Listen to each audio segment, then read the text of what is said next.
এবার আইসিসি থেকে দারুণ এক সুখবর পেল বাংলাদেশের ক্রিকেটার এবং সমর্থকরা। বিশ্বকাপ নিয়ে দারুণ সংবাদ জানালো ক্রিকেটের সর্বোচ্চ নিয়ন্ত্রক সংস্থা। সাথে সেই শঙ্কা ছিল ভক্তদের মনে, যা কেটে গেল কয়েকদিনের ব্যবধানে।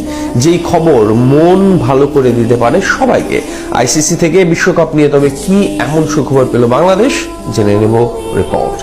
সময়টা একদমই ভালো যাচ্ছে না বাংলাদেশের ক্রিকেট ও ক্রিকেটারদের।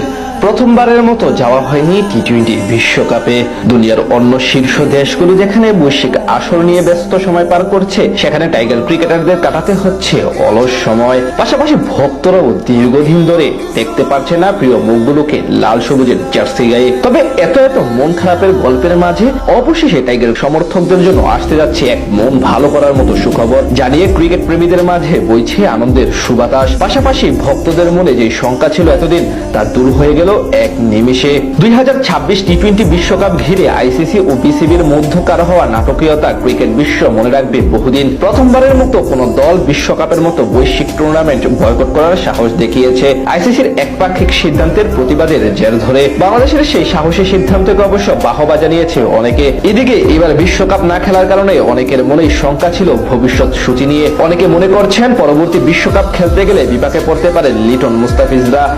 তবে আপাতত আর সেই সব ঝুঁকি থাকছে না। হাজারটা হতাশার মাঝে অবশেষে দারুণ সুখবর পেল আইসিসির কাছ থেকে। 2028 সালের টি-20 বিশ্বকাপে সরাসরি কোয়ালিফাই করলো লাল সবুজ প্রতিনিধিরা। অর্থাৎ আইসিসির কাছ থেকে কোনো শাস্তি তো দূরে থাক, বরং বাছাই পর্ব খেলতে হবে না লিটনদের।